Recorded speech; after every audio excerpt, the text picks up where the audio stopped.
Hi, my name's Andy, and this is Hiking with Andy.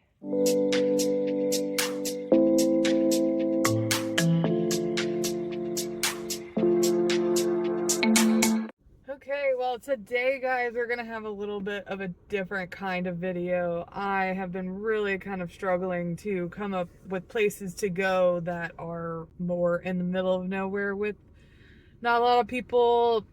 Being from where I live, it is a challenge unless I'm driving an hour or so plus to actually be in the middle of nowhere. So I have been driving around St. Louis County area trying to find a semi-decent trail that I haven't been on that doesn't have a whole bunch of people. And unfortunately, that is just not going to happen today. So I am going to try to film, but I'm probably going to have to stop a whole bunch because there are people everywhere. But that is also kind of the struggle sometimes of being a nature person, especially if you live in a city. And so I thought, I got to document the good, the bad, and the ugly. So let's go on a hike in St. Louis County and hopefully still be able to find some peace out here. So let's get this started. I'll probably feel much better as soon as I start walking around, but let's try.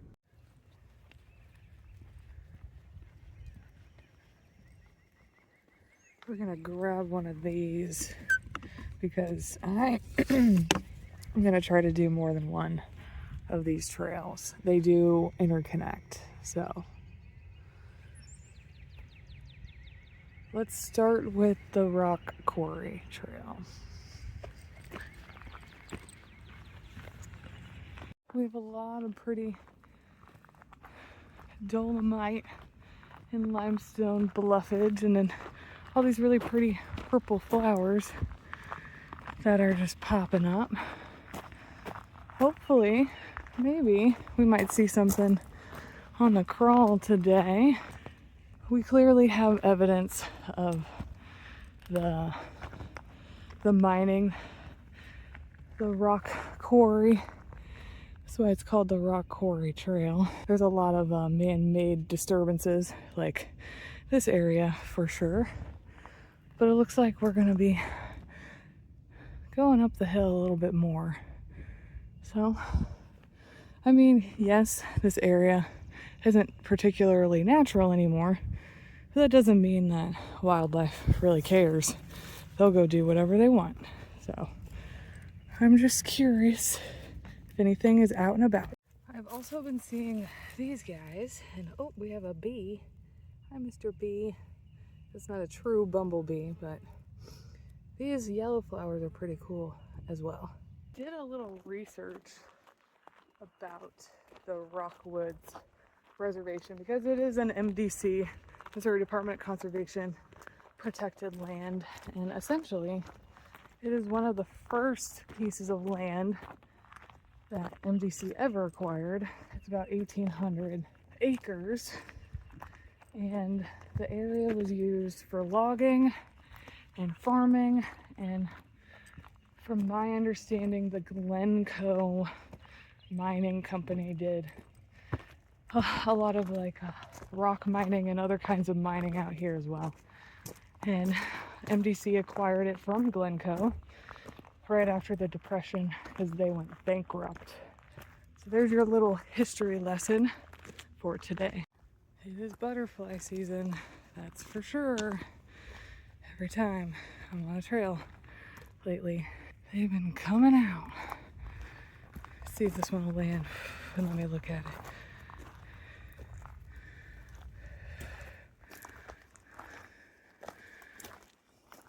Yep.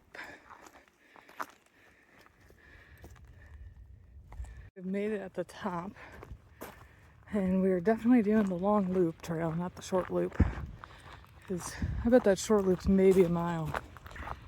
And I am pleasantly surprised by the lack of people that I have had to interact with. I mean, I've passed some people, but I thought it was going to be more populated, and it's pretty quiet out here actually. So I was jumping the gun on my conclusions when I was in the car. This is turning out to be rather nice. There's a woodpecker. You can kind of see him. I wish I had a better camera, but I finally got a woodpecker on camera.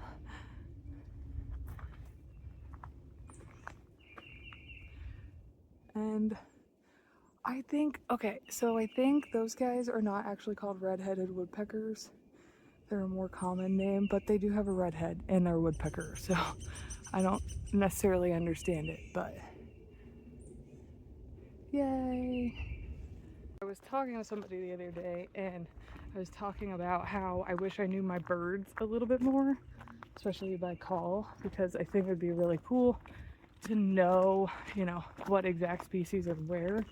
Some, like, there's very obvious ones that I of course know, like a mourning dove is something I will never not be able to identify, and a lot of like the owl species are easy because you don't hear them very often, and I'm obviously intrigued by things I don't get to hear that often. But a lot of the common species and just like, I don't know, just normal bird calls, I don't really know. However, I also thought about that it might ruin some of my hiking experiences, because I had something similar happen when I was in college and I learned what all of the frog calls for specific species were. So like now when I hear frogs, instead of just being able to hear them and be, you know, excited that it's a part of like the ambiance of being outside, I'm like, what species is that? And I'm very focused on the individual species and numbers and things like that. It kind of makes it hard to enjoy nature as a whole because you are so focused on certain tiny aspects of it. So I feel like learning my bird calls might be similar, and I bet that happens with a lot of different people who are in like specialities like geology or botany. So I feel like there are so many plants in the world that you could never like truly only look at an area and see it for its, you know, vegetation type. But I could see how it could maybe ruin it a little bit. But I think I might try to figure out some of the birds. Not all of them, but maybe some of the like the really unique ones. I think it would be nice to know what I'm hearing, because birds are, you know, they move a lot and you might not always be able to see them, but being able to hear them, like the frogs, for me, I think would be pretty cool. Apparently, All Trails says that you can essentially hit all of the trails in this park in a giant loop. I did see that there's a portion of, I think it's called the Trail Among Trees, which I think is an awesome name for a trail, that is partially closed. I guess they have some like kind of bridges and like river crossings that have been damaged, but I think I could get around it.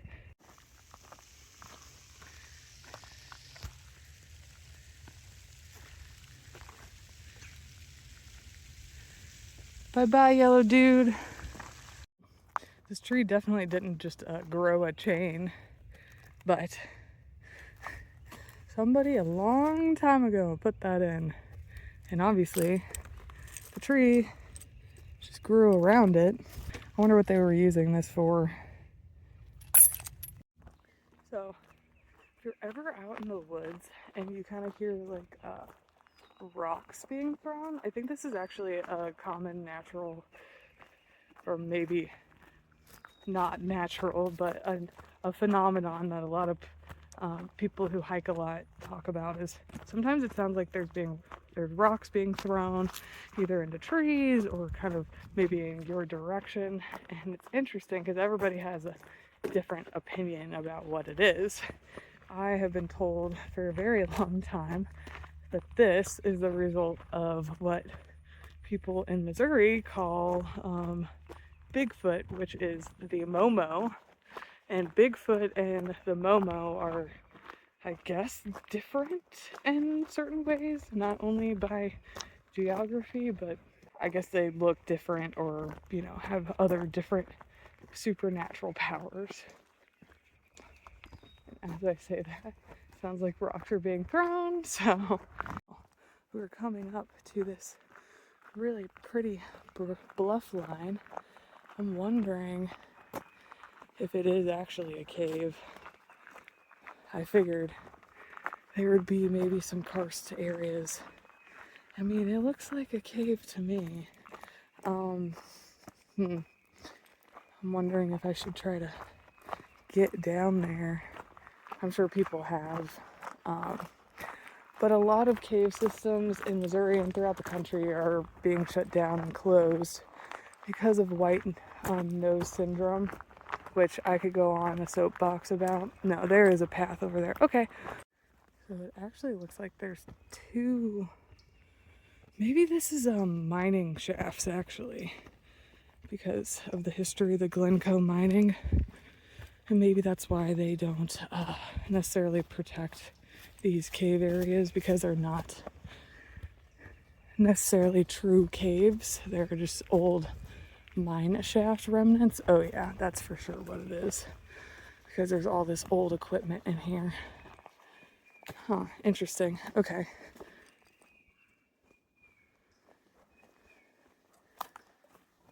Huh. So it's not like a true cave system. So I'm assuming they I don't really know how rock quarries work, but from my understanding, they kind of shear off the side of a cliff, which seems like what is happening here. And there's obviously a lot of remnants of all the rock that they did kind of harvest in this area. I bet there's a whole bunch of these little carved out areas. It probably had something to do with keeping the stability of the hillside intact. Okay, so we do have a cave that is blocked off, and there's a little informational placard over there. But yeah, even on these little small areas, they are blocking things off. I'm sure there's actually a lot of life down there, but yeah, they don't want people going in there. And you can tell it's actually a cave because there is some cool air coming out of there. We've seen these in some of my videos. On my Salamander Saturday video, we saw cave salamanders, so really cool. I have never seen a cave crayfish, and I've definitely seen brown bats, but yeah, I knew there would be karst features out here. I was also reading a little bit more on that pamphlet about this area, and it is identified by the Audubon, or the bird people, basically, that it's an important birding area, which I did notice that there was kind of a diverse mix of birds that I was seeing. It's really interesting to see. Obviously there's been mining out here, and then there's just these big areas in the middle. You know, obviously they're mining on this side. There's big areas in the middle where they've stacked rocks and things, and now it's been so long it almost looks natural. All right, well, you know how I was talking about it being a rock quarry and then mining and not knowing? It's like they knew. So limestone blasted off the hillside, 1868. Chert, I guess. Caverns, gravel, and shale. So just rocks. I think that's so weird. This resulted in man-made bluffs and caverns left on the landscape. I mean, so this whole area is just because we as people came out here and decided, oh, we're gonna take all the rocks from the side of this hillside. Right, we are on to the third leg of this hiking adventure. So I have done some additional research about this trail because I was like, what is a limestone kiln? So I guess there is a huge limestone kiln, which is where they would take the limestone that they harvested from the big quarry, and then they would heat it up, and it becomes like the substance that a lot of manufacturing uses for like steel manufacturing. My question of why they needed all the limestone is being answered. Okay, we are walking up on the giant limestone kiln. This is why you don't believe everything you read on the internet. So they used the limestone to make lime. Makes a little bit more sense. I guess they used it for mortar, and then obviously lime is an essential kind of fertilizer or tool that farmers used. Look how cool this tree is. Wow. Like, there's 5 individual trees that have all grown into one. Trees are just massive over here. Like, these are giant sycamores. This is just the base. It's like 5 of my heads across, at least. At one point I talked about when trees are kind of manipulated like this, they were used as landmarks. So I don't think that tree just naturally grew with that divot in it. At some point somebody kind of tapped the sapling, like pulled it over with a rope or something and made it grow sideways, and then had it grow up, and that tree is still there. And that, oh, there's a snake. Oh wow, that was a water snake.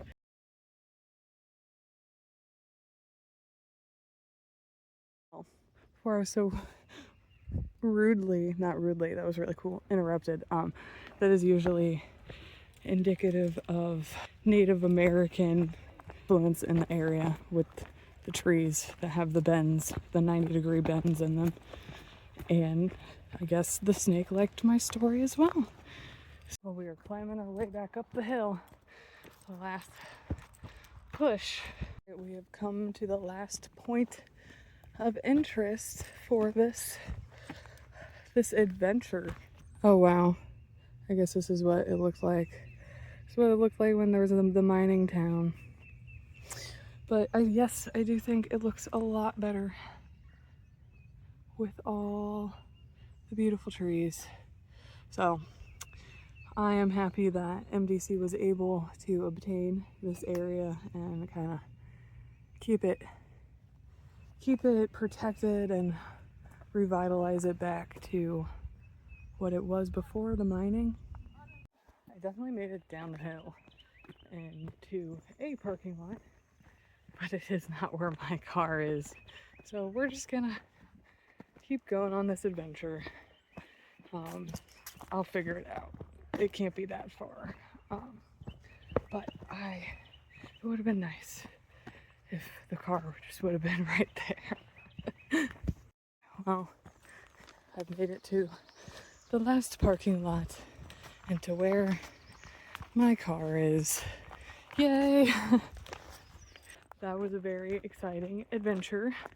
Ended up being really, really cool. I started off being so freaking grumpy, and I feel great. I feel so much better. I love that nature is such a therapy for not only me, but a lot of other people, and I shouldn't be so mad that other people are enjoying it too, because when people enjoy things, they want to protect it, and ultimately that's what I want at the end of the day. So thank you all for watching. Thank you for coming along, and I will see you in the next one.